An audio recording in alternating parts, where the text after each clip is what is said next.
Murder mystery on the Lolita Express. Who done it? Spooky. Who could it have been? Was it the Mossad? Was it the Clintons? It's funny. I actually did a murder mystery show in high school. I don't think I've ever told you about it. It was called Something's Afoot, and it was making fun of all other murder mysteries, like all other Agatha Christie stuff. And there's a song that's called like "Who Did It? The Butler Didn't Do It" or something like that. But every single time, the butler it's always did do the it. butler. Yeah. Yeah. So, But the butler was the one who died first in that show. Actually, it was pretty cool. So it ruled him out immediately. was it Colonel Mustard in the jail cell with? I forget who it was actually. That. Oh, in the end, spoiler alert for Something's Afoot. If you ever see that play on Broadway or whatever, it's like from the 80s. Yeah, that's gonna be so many people in our audience. Very obscure. Spoiler alert, everybody. The owner of the house planted traps to kill people, and the owner has long been dead. This is an Agatha Christie thing? It's a it's a parody of Agatha Christie. And then there were none, or 10 little N-words.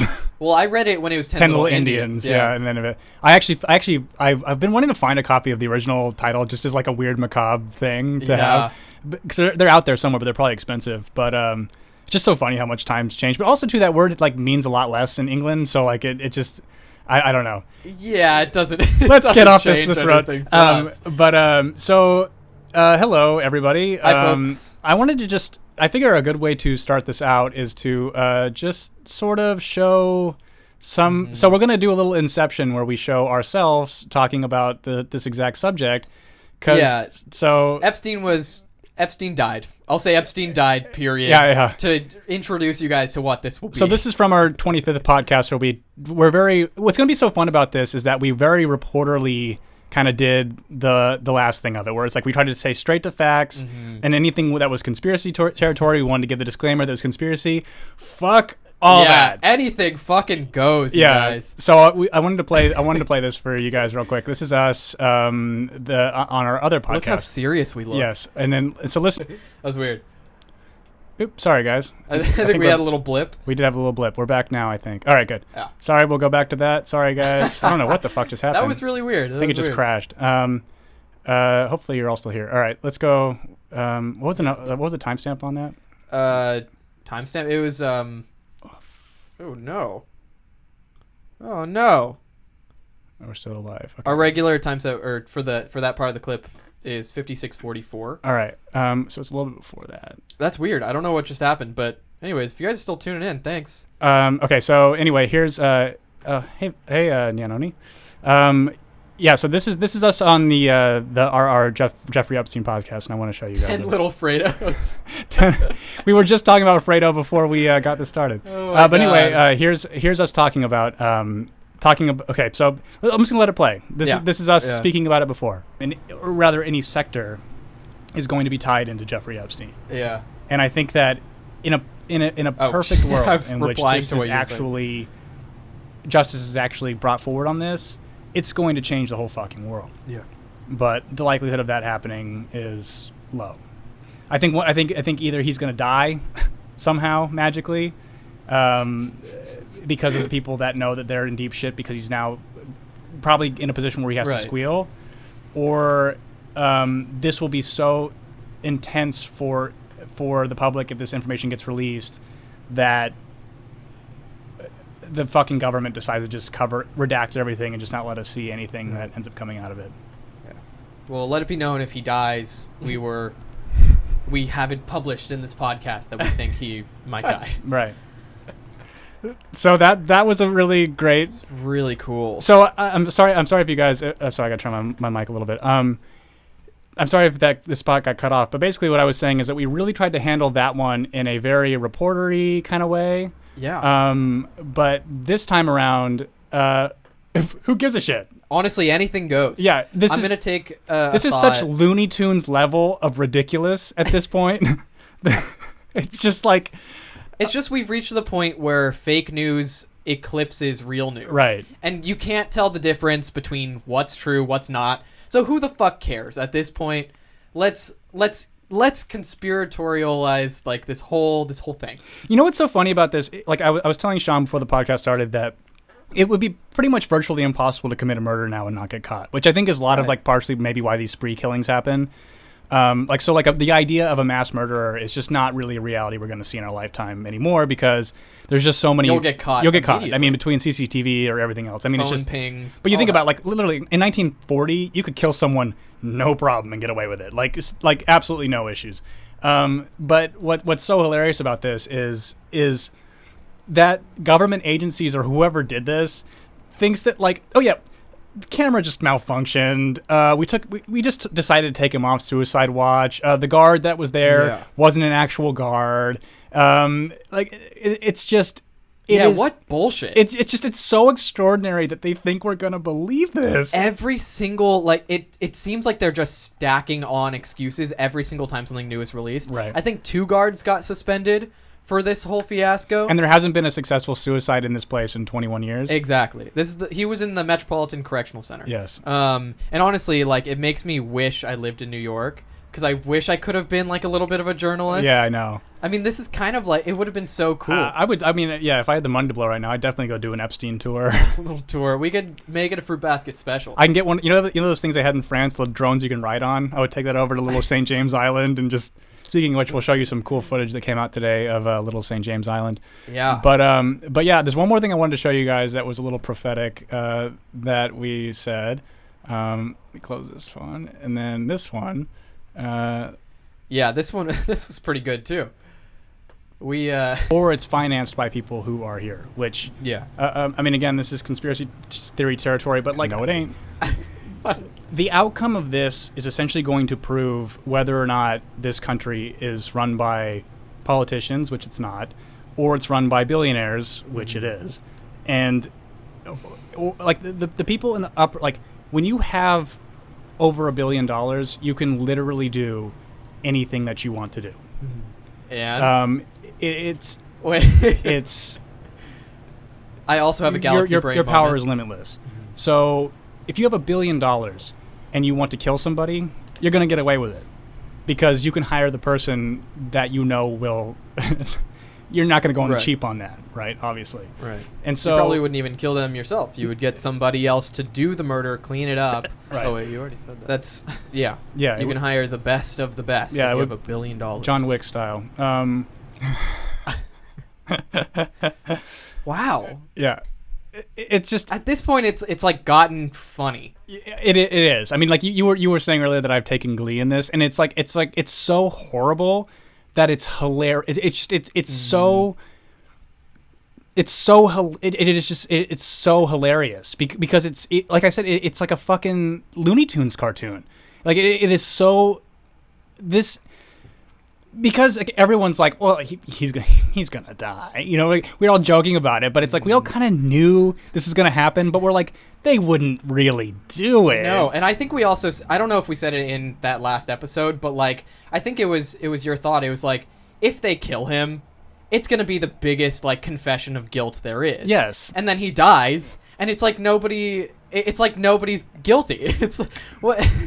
And then like also dies and like. Or they try to pin the guilt on somebody else. They try to pin it on him. And again, it's like whatever organization was responsible for this, like whether it be, you know, something to do with the Clintons, the Mossad, our intelligence agencies, the fact that they wouldn't, they're still like in this fucking Cold War mindset where it's like, oh yeah, no one's gonna have the internet and like be able to research, well, like what's the tensile strength of the fabrics that are used in the sheets in these places, like, you know. Is there any possible way that he actually could hang himself in these cells? And we can all find that information like that. Exactly. And it's like, and then, you know, basically it's like the body cam malfunctions in shootings. It's like no, they turned it off. Exactly. Yeah. It's just like, this is so fucking ridiculous. And so now the question is what's going to happen, right? Right. Like, I think actually before I get to that, I do want to make the comment of what has been really fun about this was the day it happened.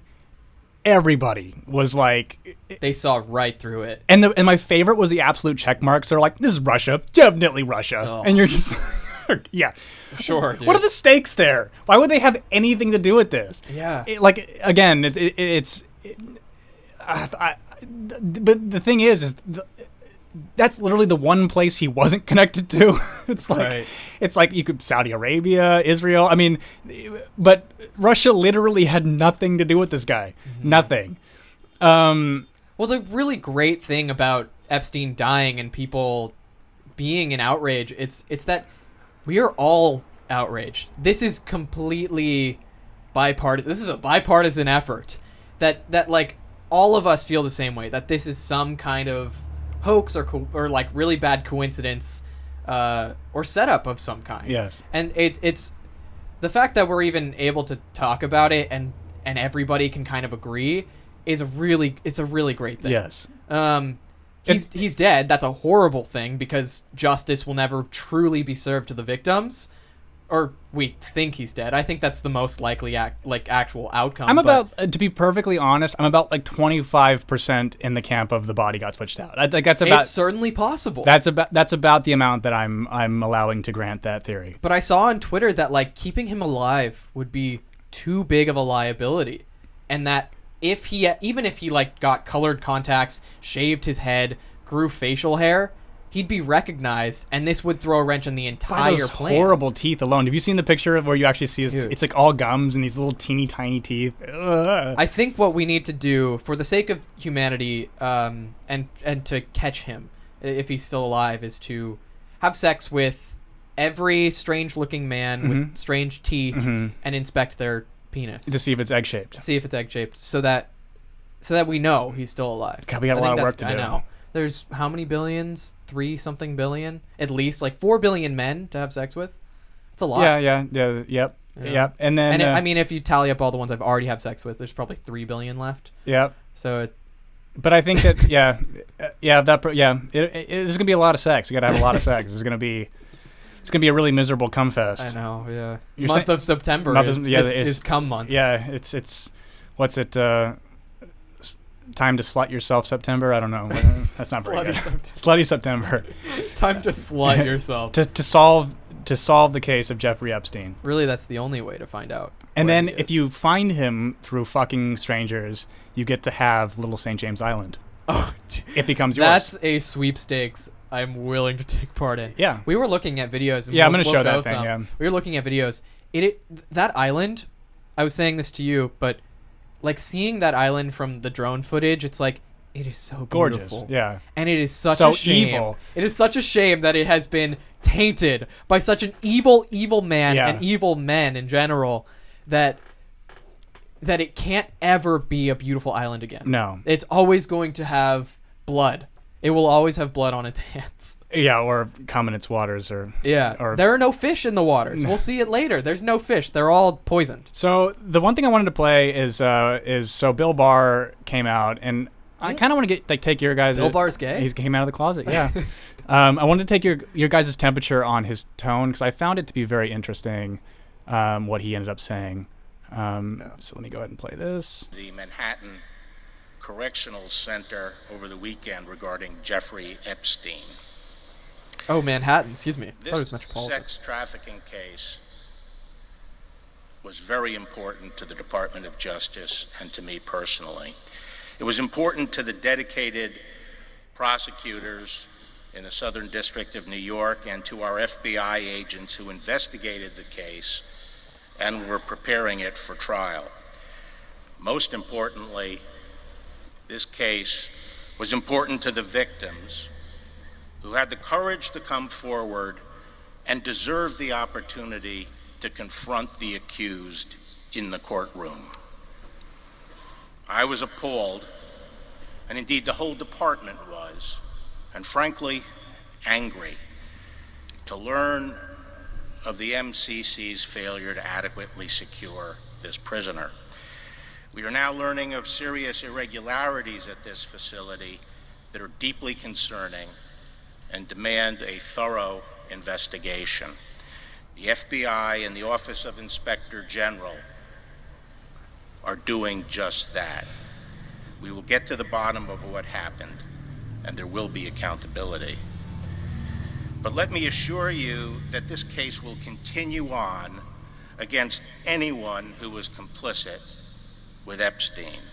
Any co-conspirators should not rest easy.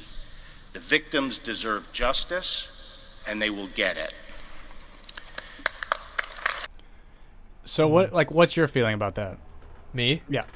Well, at the beginning, he says it's personally important to him. I found that interesting too. Yeah, that was. I mean, that's something. I mean, he sent it to me the other day or yesterday or something like that. Yeah, whenever it came out, I sent it to you. And that struck me too. Just like personally important to you. Yeah. But also, isn't Barr's dad somebody who gave Epstein like a job at one point? I don't know about that. I mean, is that truthful? I saw that somewhere. I don't know. The one thing I do know about Barr is that he was complicit in covering up the Iran-Contra thing during the Reagan administration. Yeah. And so, like, he's not a trustworthy dude. But at the same time, it's like, what I was saying. Yeah, Perry says he seems genuinely invested. Here's the thing. So I was telling Sean that what I think will usurp any intelligence cover-up of this whole thing in like his Department of Justice is that it will, if they can directly implicate the Clintons into this, it will secure Trump's. I mean, it is just such a fucking slam dunk for the Trump administration. Well, I was saying to you before this that this is Trump's drain the swamp moment, and this could really be like a huge turning point for him to turn everybody against a massively popular Democrat, right? Or somebody who was a dynasty. Yeah, exactly, a Democratic dynasty. To turn almost all of America against them will absolutely ensure his next win. However, if he is in any way implicated, and I'm not saying he is, but like if he is in any way guilty, he will drop the ball on this case and not see through to its end. So, and the thing that I was telling Sean was there was a few days ago he retweeted this thing of like it was just like some random Twitter account that was like, saying that it was a murder or whatever, and you kind of rolled your eyes at it, and I'm like, if he had any inkling that he had any involvement in this, he would not say shit about it. It would take a massive idiot to retweet that if you knew you had been involved. And the other thing too, so we talked about it on the last podcast of like how to not really use this as a partisan slam dunk, and then my connection to Trump was what no one was talking about, which was that he hired Alexander Acosta, right? And then Acosta held the press conference. That was the day we did the podcast, and the day after he resigned. Yeah. So I'm not even really sure if we talked about that at all on any other ones or not, but we didn't, certainly on the main Epstein podcast. But what is fascinating now is mainstream media is now reporting this, that I think Acosta was completely hamstrung by the fact that this guy was an intelligence asset. Like basically, I think that the FBI, in terms of like whatever financial dealings and whatever Ponzi schemes he was involved in that may have led to 2008, they were like, you're just gonna have to be the fucking one that takes the fall for this. Yeah. But this is more important to us than your career, or us really caring about you. So I really question now how much Acosta even had any responsibility over that verdict. The sweetheart deal that he got. I think that's certainly possible. Because I mean, he was just a fucking district attorney of Florida. I mean, like he can't usurp the authority of the FBI and the CIA. It's like he has no power over that. And so it's like, I'm not saying the guy's off the hook, but I'm saying that like at the same time, it's like what do you do? What do you do? Not even like, what can you do? I mean, I think at that point, it's like, it's like that kind of cliche you see in cop shows or whatever. The FBI shows up and they're like, yeah, this is our case now. And you can't do anything. They show their badge and suddenly even though like theirs. The local detective is the one who's more invested in the case or whatever. Yeah. But like as soon as it like crosses state lines, it becomes a case for the national government, right? Federal government. Do you mind reading Neon Oni? Yeah. Neon Oni says, if Barr legitimately wants to get to the bottom of this, then he's fucked either way. If the Justice Department doesn't find anything, he looks complicit. If they do find something, he's dealing with seriously powerful people who aren't playing around. Yeah. So I mean, but like, and again, like, here's kind of the question. It's like, so I mean, like I said in that clip that we played from our last podcast, is like this is basically essentially proof that this country is run by oligarchs, and government really does have no power. And I think that this may be the moment through which Trump wasn't supposed to win. I mean, that was not part of the plan. And like, that's actually a little side note to this. This is interesting. The side note to this is that like, I mean, I think that the whole country, if you use your fucking brain for a goddamn second, we can say that Hillary Clinton is a terrible, terrible person. So, and again, like, I didn't even really want to bring it up because there's some of them that are like way over the top, but like the Clinton body count thing, which again was like top trending thing. Yeah. They have, like, there was about 140 people on that list. but some of them are like so clear that it was direct. It's too much of a coincidence. And again, like think like someone, this reporter, I forgot his name. He was shot twice in the back of the head, and it got ruled as a suicide. It's like, give me a fucking break. And like another guy was like nearly clean, like decapitated, and they're like, oh, he died of natural causes. And like these are all people who directly were fucking with the Clintons during some time period. So, so again, so like the plan, right? The plan was for Hillary to win. The whole media was saying she was going to win. She was going to win.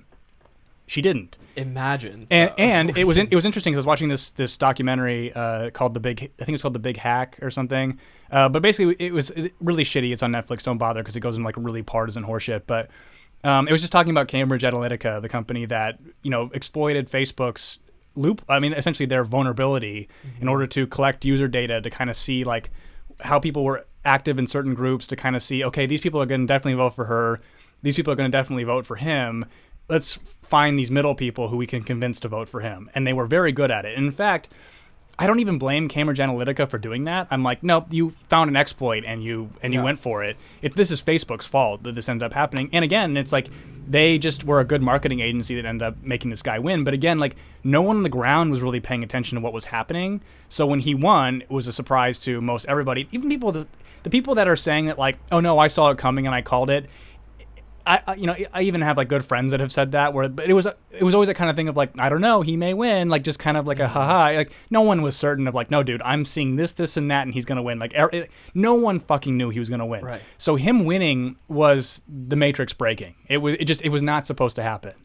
And again, like just seeing this kind of like insufferable wall-to-wall coverage about like, okay, that looks kind of racist. Let's run with like, this is definitely racist. And then it's just this 24 hours, like a mass shooting happens. Oh, we got to make this all about him and the way that he talks. It's like there's just such an aggressive effort to make this plan fail. And like so much so that like the whole country, like the majority of the country doesn't support impeachment, but they're going forward with it anyway.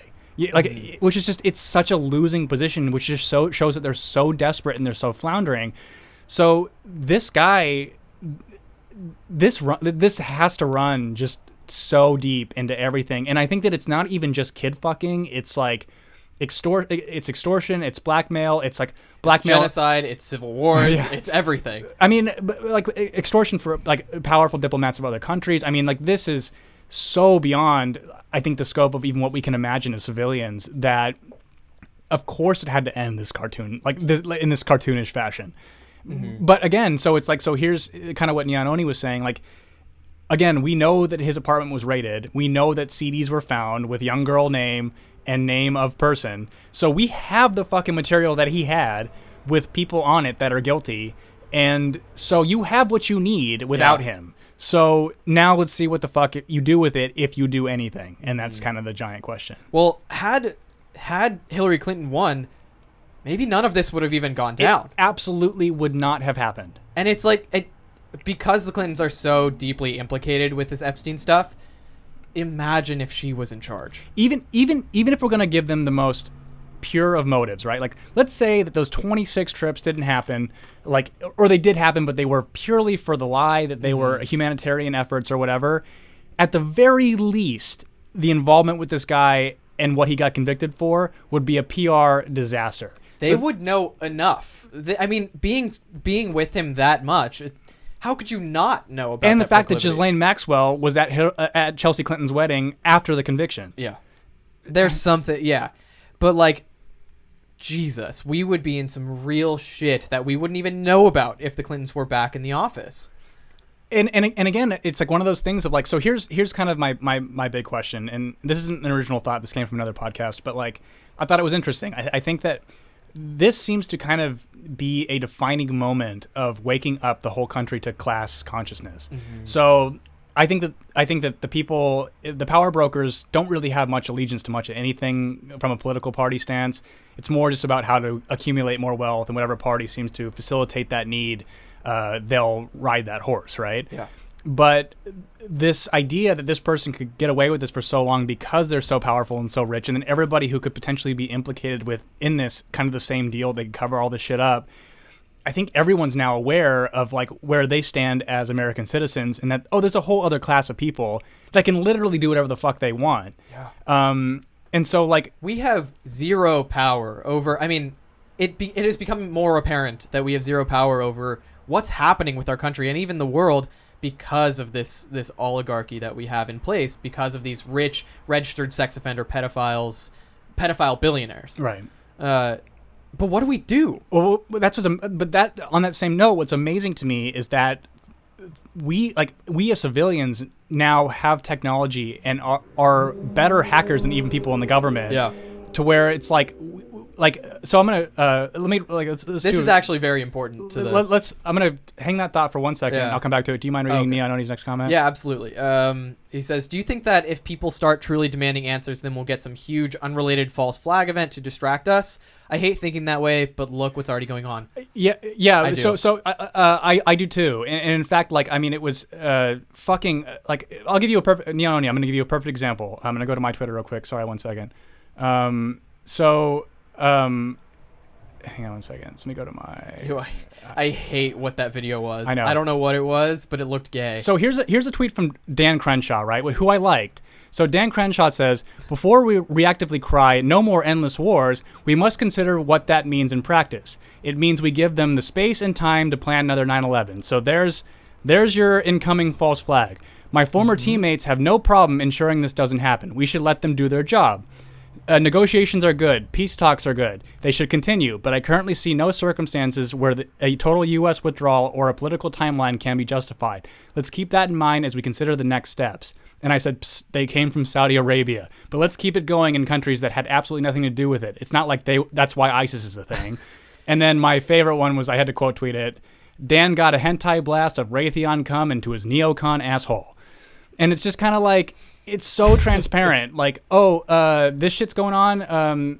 Let's start a fucking war. Yeah. That will be a really great distractor. Or plan a massive terrorist attack. And like, dude, no joke. I'm not even fucking with you. They had someone on the Pentagon today on CNN, and the Chiron read, ISIS is now gaining massive ground in Syria. So they are trying again to get us into Syria. And what they'll do is they'll probably fucking brainwash some more Saudi Arabians. Bin Salman will become complicit with the whole thing. Again, I don't even care if this is conspiracy theory anymore. Fuck all this. And we're going to get another, like, all the hijackers will be from Saudi Arabia, but then they'll be like, you know what will solve this? Or like whatever, whatever the fuck attack they do. Let's go to fucking Syria. That'll solve the fucking problem because they were ISIS, and like not some fucking brainwashed plebes from Saudi Arabia that Bin Salman either said like, oh well we'll reward your family with billions of dollars if you do whatever. It just is like, it's coming. It's absolutely like something is gonna come. And again, it's like, what was fortunate to watch was, well, I don't know. I mean, like the mass shooting thing that kind of seemed to go away, and because Epstein fucking died, and like, so it was amazing that wall to wall on those 2 mass shootings, and then Epstein dies, and then like that's all people cared about. Well, I'm sure you remember this too, but like my first like awakening to like political consciousness was in, I think it was like 7th grade or something like that, or excuse me, 9th grade. And that's kind of late, but it was when Obama was president, and there was this real looming threat of nuclear war with North Korea. And there was like a warning or a test missile or something. And then the next day, Obama wore that tan suit, and suddenly North Korea's threat was gone. Right. And nobody gave a fucking shit about it. Yeah. And that was my first instance of realizing that, they're just cycling through things to distract us. Yeah. That there are other geopolitical things going on that we just won't be able to handle as people, as citizens. Yep. But that was my first indication of any kind of distraction. And I would not be surprised that we will get another distraction after this. Yeah, but the thing though is like, if again so actually we should get back to what we were talking about. So us humans, like in the technology that we have, are what I think, again, which is why the fucking hubris of whoever did this is astounding to me. That the fucking sheeple are so fucking stupid, they're not going to question this one iota. And so what's so great is, so the FBI goes and raids Little St. James Island. Finally, for that matter. And there's no sound on this, so just so you guys know. But we'll narrate it. Yeah, so... This is the first video, and the guy who's posting these, his name is Rusty Shackleford. You can go... that's his YouTube name, but you can go and check out his videos. He has plenty up on his channel. So this is Little St. James Island. Yeah, he is he's flying over. We're assuming from Greater St. James. And this is the main house, and you can see the temple up at the top here. Yeah. Yeah, this is it's really, like I was saying before, this island is so beautiful, but it sucks, dude. It sucks that this is an evil island. That it's never going to be used as something as beautiful as it is. So he's flying this drone over the main house of Little St. James Island while the FBI raid is going on. Yeah. And so you're going to see this is so fucking amazing to watch. He's approaching the window now. I really recommend that if you guys only listen, you should probably watch the video because this, or at least just go and find this channel. Yeah. Because he posted something new today. I mean, he's not stopping this drone stuff. So here's Rusty Shackleford. So here's the FBI guys actually in the house, and you can see in the red here they're bubble wrapping all the computers in the house. Yeah. And he gets and the most hilarious part comes a little later on. So when they finally start to notice him that he's actually doing this. Yeah, you'll see he looks underneath the window that guy goes, yep, now he sees him. He knows. He's talking into his walkie-talkie, yep. like, we got a problem on our hands. And look at that weird statue. Yeah, there's another one out. Weird, yeah, the same deal. Like sage statues.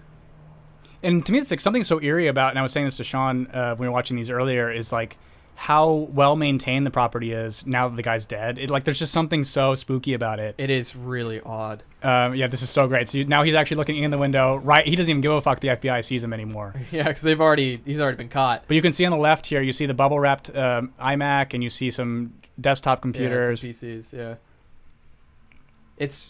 It's really quite crazy. And then in the reflection, there are people coming in and out with boxes. And you mentioned the NYPD one, which I still think is odd. Like, I don't know. I don't know why. I mean, I know that that obviously happened there, but I would have thought this would have been an FBI only sort of investigation. It must be really fucking cool to be just like a beat cop who gets and to show up at Little St. James and investigate. Yeah, well, I doubt they're that, but or they just ran out of FBI they're like shirts. Parking meter cops. Yeah. They fucking let the sassy black lady who gives you tickets.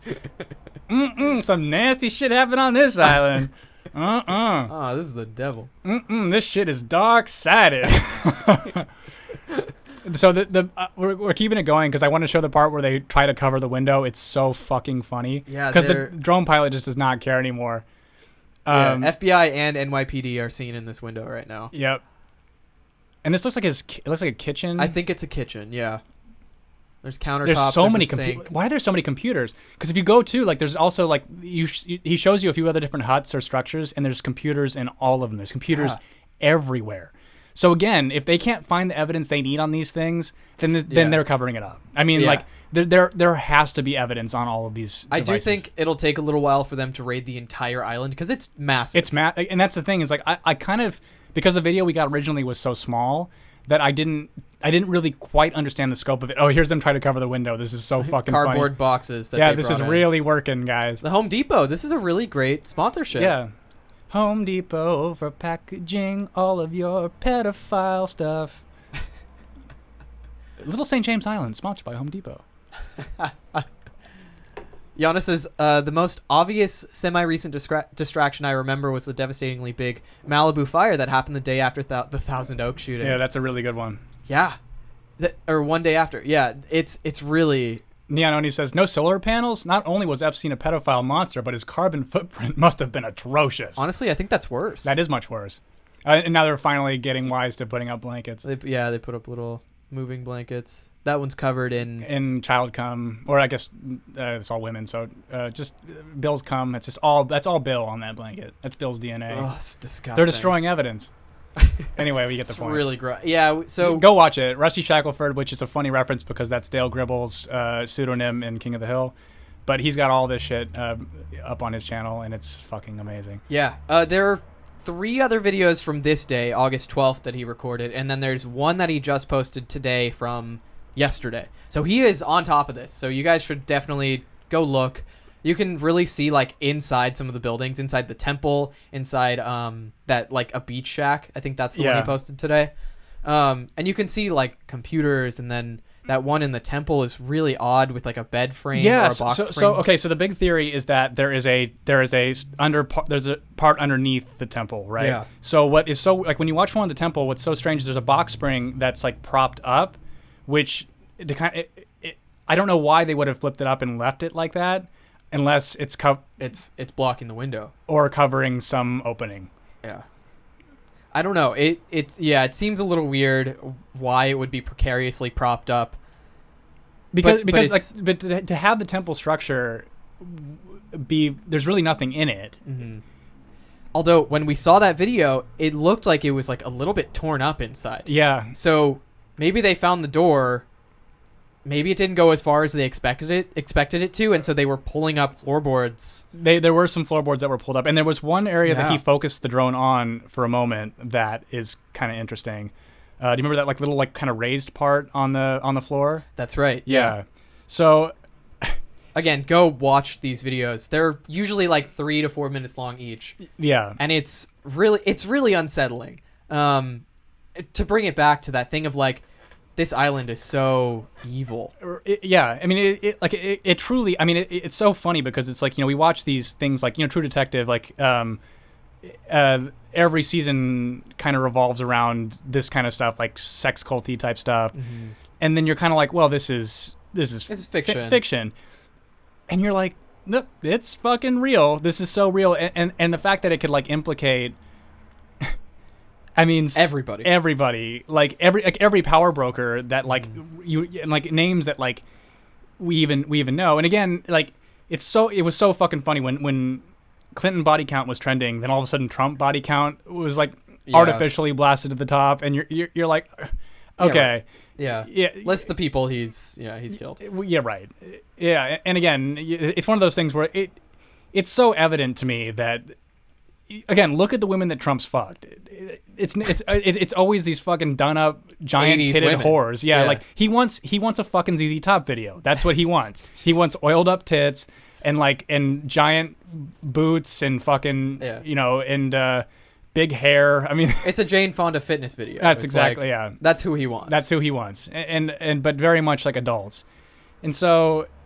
Yeah, and the kind of thing of like you're not going to get giant fakers on somebody who's under 18. So no, that's but even then it's like his track record of women he actually dated. I mean, like Marla Maples was like, or like he was married to Marla Maples, but that was like she's quasi young, but not. I think she's like 25 maybe, but he even wasn't that old at the time. I think he was like 35 or maybe 40. So yeah, it's. But we'll see. Like I really do think like the proof of whether or not that like this is going to do something bad for him will be whether or not anything comes out of it. Because if they can't get enough evidence out of what they got out of the house and then also on the island there, to at least just keep the case going. But then I was seeing things, and I don't really know the reality of this. Is like now that he's dead, like who. But again, the way that Barr phrased that, and again the kind of the interesting line is like anybody who was complicit in this, you should not. Sleep well, essentially, is what I think that's kind of paraphrasing, but that's what he was saying. I think the really concerning thought that I just had is that, like, in his first arrest in 2008? 2003? 8. I forget which one. Okay, yeah, 2008. He had enough time. He was tipped off and had enough time to empty as much as he could out of his mansion as possible. So he got rid of all this evidence as much as he could, and then they still found cameras in his house, like some that he had forgotten because there were just so many. There were too many to clear out entirely. So, and then he got convicted, served 18 months? Was that what it was? Yeah, 18 months work release, so he could go home or he could work for 12 hours. He just slept in jail. So in his own private wing of the 2008, jail. This happens. Do you think his most recent arrest, he was tipped off and had enough time to clear out everything? Clear out most of what he could. No, because he didn't voluntarily turn himself in this time. So he turned himself in the other time, yeah. Like Jeez, it was basically like he was given like a bunch of prior notice and got to like, but this one was like it was a proper raid, and like the other one was not really a raid. It was more. Do you think somebody would have known and would have told him though? Do you think he's? I couldn't answer that question. I mean, yeah, that's true. Like, I wish I could. I mean, again, the fact that he didn't clear the safe out and they found shit in it tells me no. Yeah. And so like again, it's like. And that isn't even conspiracy. I mean, like those records of what was collected are on there. And again, that's how I found out about the dental chair, the fully functioning dental chair that's in his bathroom. Yeah. And so, again, I mean, even when I said in the last one, it's like I don't even think that it's just fucking children and sex trafficking. I legitimately think that this guy killed people as well. Like I think that the child fucking is just the top of the iceberg. I mean, there is so much shit. And I think that this, my best guess is that this is some intelligence agency's massive blackmail operation. Yeah. And he was sort of the figurehead of it. And he's like, an agent. Yeah. And again, because like his wealth is this giant mystery, right? Like, and so it's this kind of thing of like, you know, and I think that, you know, Wexner was connected, and Hoffenberg was connected. All this is connected to it. Yeah. And if this, in a perfect world where the Matrix just keeps glitching, every power broker in this country, I think, is involved in some way or another. Mm-hmm. And I was having this conversation with my father about, because he's very reflexive about wealthy people and like saying they're bad people. But even he had to concede this idea that like if you make $1 billion, there's victims. Yeah. The example we were talking about before, we've two. CEO of Nike. Right. Thousands of unnamed victims in third world countries that he pays a cent a day to make his shoes. And Jeff Bezos. Yeah. Who has what? Did he finally finalize his divorce? Does he have $63 billion now? Oh, poor guy. Yeah. Oh, boo-hoo. And again, it's one of those things of like, we know that like, okay, so like, let's say you have a billion liquid, right? Liquid cash. Just sitting in your bank account. Why, no big deal. Why not? Why wouldn't you like start like fucking give at least half of it world away? hunger. Yeah, I mean you could. Yeah, I mean you could. Yes. Yeah. Like, and then like, that's the thing too. Like people like Bill Gates, it's like fuck that guy too. It's like you're just kind of like trickling money. Like why? Like why are you sitting on $96 billion? Like other than there's some reason or some miserly element to, I don't understand it unless you're just a fucking evil douche. Selfish. Yeah. And it's again like you know I'm not saying that like this isn't even like in support of like mass distribution of wealth. It's this idea of like riddle me why. Yeah. Like when you have this much, like you can't even spend $1 billion in a lifetime. So like what's even the point of having it? You know, this is where capitalism fails us. Yes. Yeah. Agreed. When our country gets under the rule of I don't know how many oligarchs, and also when people get too fucking rich for their britches and don't do anything with their money, it really is just like such a massive like disservice to everybody. So this is like the big, to everybody in the same capitalistic society. Here's the big question I had though. So if this power structure gets completely undone, is our daily life going to change? That's what I don't know. Like daily life in American, when you're kind of, you know, middle, lower, like as long as you're not super poor, your life's pretty good comparatively to the rest of the world. So what will change if these power brokers all get arrested? We seize all of their assets and we implement the freedom dividend. Yeah. This is actually how Andrew Yang's going to pay for it. That would fucking rule. If at the next debates he's like, well, we're going to jail all these fuckers and we're going to give their money to you. We're going to turn... It's going to be the Robin Hood of the Democratic debates. We're going to turn Little St. James Island to Little Yang's Island. Little St. Yang. Little St. Yang's. And it's going to be a tourist destination. Dude, they should turn it into a resort. Yeah. You already said this before this, but they should make it a federally owned resort. Yep.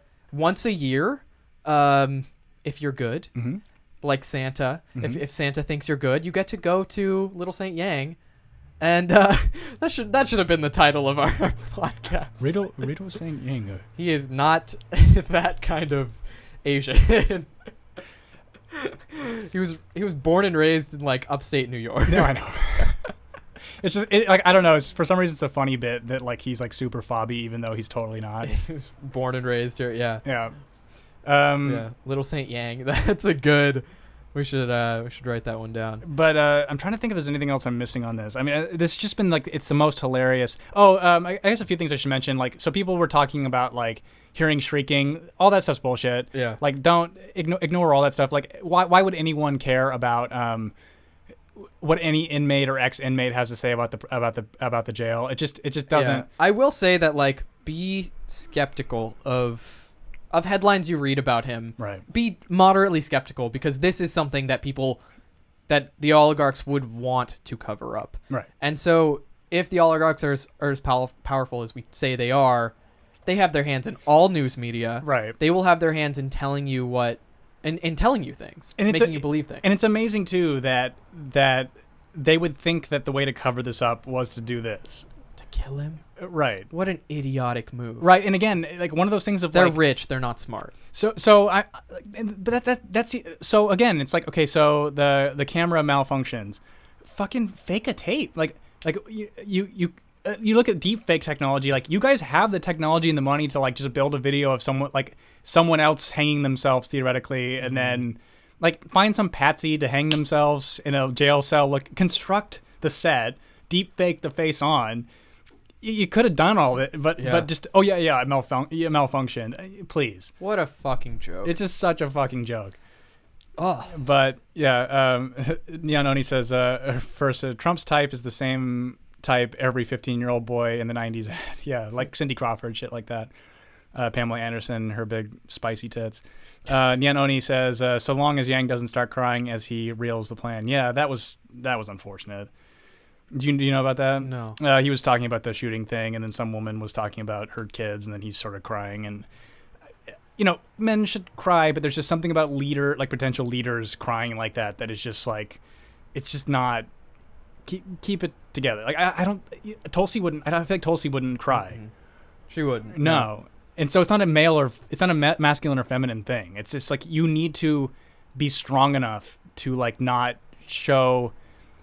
In this case, it's weakness. Like crying because you're feeling things is not weakness, but crying on a public stage as kind of a performance it's that to me a little bit. And I understand a little choked or something, but again, it's he had to have considered this possibility before, like after the shootings happened, looking at his kids and thinking, have that moment, right? Mm-hmm. But get it together for a public appearance. It just felt so.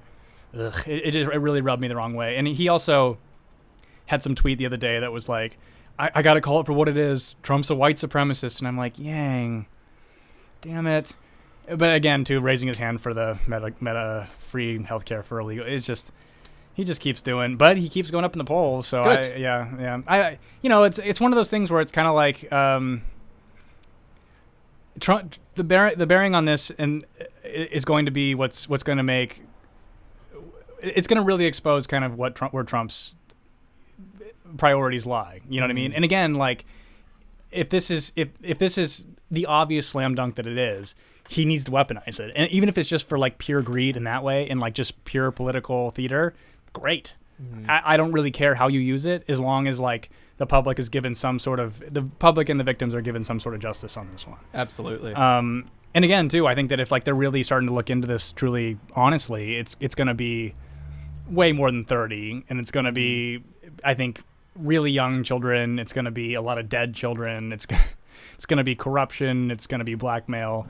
But yeah, I mean, it's already starting to slip out of the public zeitgeist. I mean, if we keep talking about it, yeah, the fruit basket. If we personally, you and I, keep talking about it, people will keep talking about it. Yeah, I mean, it's to me, this is bigger than any of the stories that they keep drumming up, and so even the Fredo thing was like such a massive distraction. Like, we all knew Chris Cuomo was a fucking dildo. I mean, that was not news to any of us. To be honest, I didn't even know. He had totally slipped my mind. Oh, you're so lucky. I know. I am very lucky in that I compartmentalize so well that I just forget the things that I've put into little boxes. Yeah. So he was. Yeah. Just somebody dusted off that box. Any CNN anchor, just one of those things where it's like it would be great to just not ever have to see them ever again. It's funny because right before this Cuomo thing happened, I went to like a survey site called YouGov. YouGov.com, and like a Tulsi Gabbard email sent it to me. They were like, hey, if you sign up for this, you might get an email for like a polling survey. So I want to do whatever I can to get her up in the polls. To get her up in the polls. And so like I signed up for the survey site that they recommended. And it said like browse surveys, and I looked at like some of the results from like the recent weeks or whatever, and it says Chris Cuomo is the most liked TV host right now. That's bullshit. His ratings are terrible.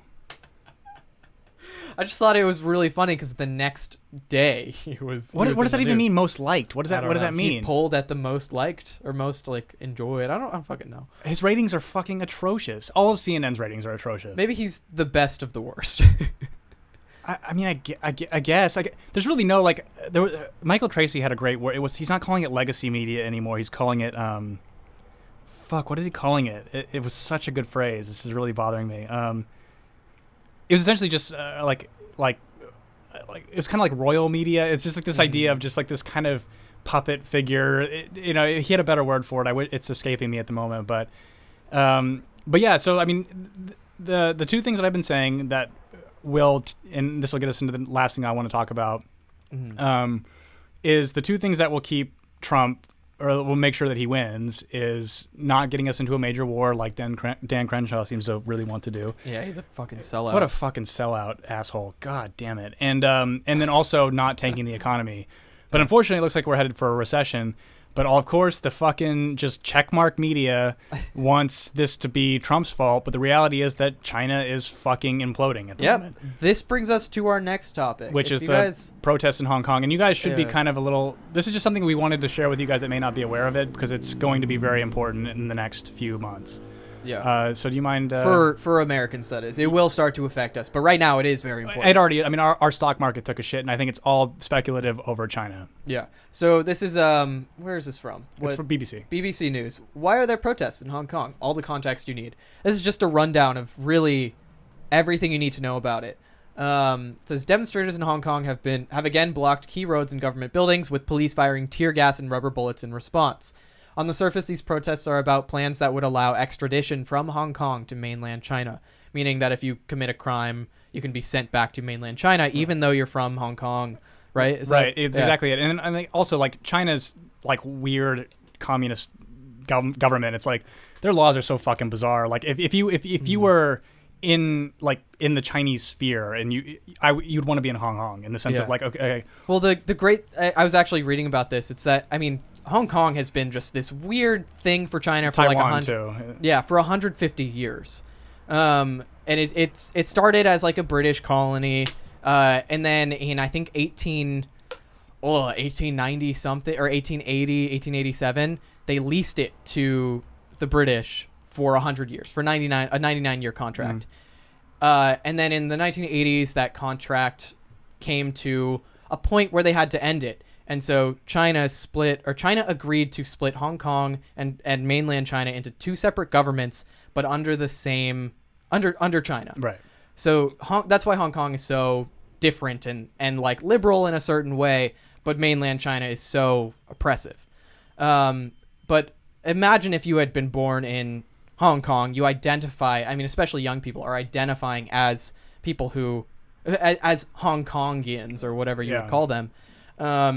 And they don't identify as Chinese. Right. Imagine, like, if you were born in the United States and you committed you committed some kind of crime, like you brought drugs across state borders or something like that, and you got extradited to Canada. I mean, I can give you a pretty concise example. So, like, I mean, so Britain now has all these crazy internet laws. Like, if you post, like, even Count Dankula getting arrested for his pug doing the Nazi salute. Yeah. So imagine, like, we do that. We make PETA, my dog, do a Nazi salute, and then we get extradited to fucking Scotland to face charges. I mean, that's kind of what this is like. I mean, as an ex-British colony, right? Yeah. It would be the exact same thing. Yeah. It's ridiculous. It's insane. So. Yeah. Anyways, I mean, the rest of this, it says this is not all happening in a vacuum. There's a lot of important context, some of it stretching back decades, that helps explain what is going on. And then this talks about the 150 years thing with the British colony that I just talked about.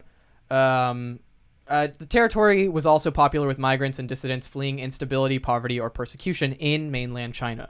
So you could move freely between the two in a way, I guess, and you could stay in Hong Kong and avoid, so let's see. As a result, Hong Kong has its own legal system and borders and rights, including freedom of assembly and free speech, which has been kind of cool to watch. So, like, it's not a huge group of people, but like there's a big part of the protest, kind of like the Yellow Vest thing in France. They're like waving American flags and shit and like demanding a Second Amendment and stuff. And so, like, and it's Sean, you said you were watching these documentaries on Marie Antoinette, and like. How similar it feels like all of us are on the precipice of like some sort of We've reached a second one. I mean, our independence revolution inspired. I mean, it inspired like Spain. It inspired France, and now to see that that the inspiration is still. It's still like we're still feeling the ripples from it, right? And that like this new wave revolution in Hong Kong that's happening. This is a huge like grassroots protest. I mean, to see the it's getting worse every day as well. And again, like everyone's blaming Trump for the stock market taking a shit. It's because, but I want to actually pull up his tweets on this because I think they're actually relatively honest. So here we go. So Donald Trump says, good things were stated on the call with China the other day. They are eating the tariffs with the devaluation of their currency and, quote, pouring money into their system. And real quickly, so if you don't know that China's currency is completely inflated and they're on like some weird bubble at the moment, you should read more about just educate yourself a bit more on this because like a lot of what you see from like their numbers are not accurate as to actually what's happening. So neither is ours. So he says the American consumer is fine with or without the September date, but much good will come from the short deferral to December. It actually helps China more than us, but will be reciprocated. Millions of jobs are being lost in China to other non-tariffed countries. Thousands of companies are leaving. Of course, China wants to make a deal. Let them work humanely with Hong Kong first. Right. So again, like, I think that Trump's in kind of some deep shit on this one because that I think that this was something that was coming regardless of who was the one in, and I think him taking a hard stance on China is something that I don't think a lot of presidents had the balls to do. And, I seldom will credit him for things, but this one, again, I mean, like even during the debates, like none of them really talk about China. Yeah. And again, like they are our direct financial geopolitical competitor. And so, but as evidenced by how much, when their market fluctuates, ours fluctuates, how we are intrinsically tied to their economy and what happens to it. I find this to be, I mean, maybe for us, just a thinly veiled way to save face with President Xi, to reach out to him gently and be like, hey, if you tank, we tank. Right. And I think this is desperate. This is desperation in a way, but it looks he's doing this gently as a way to not scare us. So and then people get mad that Trump talks to him this way, but I understand why he's doing it. So if you don't mind reading this one too. He also says, I know President Xi of China very well. He is a great leader who very much has the respect of his people. He is also a good man in a, quote, tough business. I have zero doubt that if President Xi wants to quickly and humanely solve the Hong Kong problem, he can do it. Personal meeting? ? Yeah. I do want to talk a little bit about China's government and how it is split a little bit. Hong Kong has its own real thing. They have their own real political system. Again, Taiwan's also. I mean, and that was when Trump first came into office. That was a big conflict with Taiwan as well. But mainland China is operating under the guise of some form of democracy, and it's pretty false. So here in America we have a direct democracy to elect our representatives. So the people we elect go to the White House and make laws for us. We don't vote directly on the laws, they vote for us because we put our trust in them to write and sign in these laws. Right. Our Congress levies taxes, they declare war, and they make laws for us. In China, basically what you vote for, it's a direct democracy for local legislation. Right. It's people's local Congress or whatever it's called. You vote for these representatives, and then those representatives vote for the next level of Congress, and then that next level of Congress elects the next president of China, the vice president, all of the the plural cabinet of the executive branch. Right. And in California, we have a cool hybrid democracy where you've seen in our ballots that we have direct democracy on legislation, changes to the Constitution of California. But we have a direct democracy where we elect the executive branch in California. So we elect the attorney general, we elect the governor, and this is all direct. So every vote counts. It's not just an electoral college or the Congress of California that elects these people. But in China, it's like a twice washed direct democracy. Right. So it makes it so that people of mainland China have no real power, no real stakes in voting. Whereas, like, imagine if like you were in Hong Kong and you suddenly have all this power to elect officials, or you have more power. You don't have all of it because Beijing still has a lot of power over Hong Kong. But imagine if, like, you were voting and suddenly you get convicted of a crime that's really not a big deal, but you get extradited to China and you lose all of that power. Right. You lose everything. Also, like, being extradited to China, it's a land you probably aren't familiar with if you grew up in Hong Kong. Right. And also too, yeah, and then having to face like kind of laws that you really had nothing to do with, or like that may have different restrictions. But China's also a really strange economy in the sense of, like, they're completely communistic in the kind of typical control aspect as well. So, like, but at the same time, they make deals with the kind of the oligarchs of their country, where, you know, so if you're a billionaire in China, and my dad worked with somebody like this is how I know this. He's somebody who, like, builds basically every strip mall in China. So this guy's a fucking just multi-billionaire. But the Chinese government comes to you and says, hey, we've allowed you to basically operate with impunity and make as much money as you wanted to have. Now we need you to build 5 hospitals, 10 hospitals. And you have to go, okay, and then pay and build them. And then that's kind of like your penance. Like, that's kind of the communist capitalist element of the whole thing. Yeah. And if you don't do it, they'll just throw you in fucking jail. They don't care, and seize all your assets. They don't care that you're powerful because of your wealth. And so it's a very strange place. And so I'm hoping that he can de-escalate this, because it's going to directly affect us, and we're already seeing that it is. And the stock market is such a silly, speculative horseshit thing that, like, really what you're seeing in these dips is because there's instability there. And just kind of how, like, everything is manufactured there. But yeah, I don't know. Yeah, was there another thing we wanted to show for that one? That was it. I mean, really, like, I just want to just be aware of it. Yeah, be aware. I also kind of stand in solidarity with this kind of thing, just because it's like, putting yourself in that position where you've grown up in a country. It's almost like our immigration stuff. Like, if you were brought here when you were 2 years old, this is your home. Yeah. Imagine getting deported to another country that you don't know the language, you don't know the laws. It's totally foreign to you. It's not your home. Right. It's kind of like, I understand the protests, and they're doing some really fucked up shit. Yeah. Like, they're hiding agents within the protesters, disguised as protesters. And that's the 2 people that got the shit beaten out of them at the airport that caused all the airport to shut down were 2. From what I understand, they were both agents that were kind of hidden amongst the protesters, and they got caught. Well, good. Fuck that. But it's been interesting. There's a woman, Tim Pool actually recommended her, but she's been doing some interesting reporting on it. Her name's Laurel. Shit, is it Chen? Laurel. Thank you. God damn it. Laurel Chor. Laurelchor. So she's on the ground there and doing some pretty good reporting. Tear gas smoke flooding into SSP station. Exit C filled with smoke. Might sign off soon as I didn't bring enough gear today. That's Lu Xiu Wen. She retweeted her. Let's see. The mainland Chinese trolls are out in full force after last night's #Hong Kong protests. I posted a picture on Instagram and it now has 200 plus comments. Almost all in simplified Chinese and a lot of Chinese flag emojis. Yeah.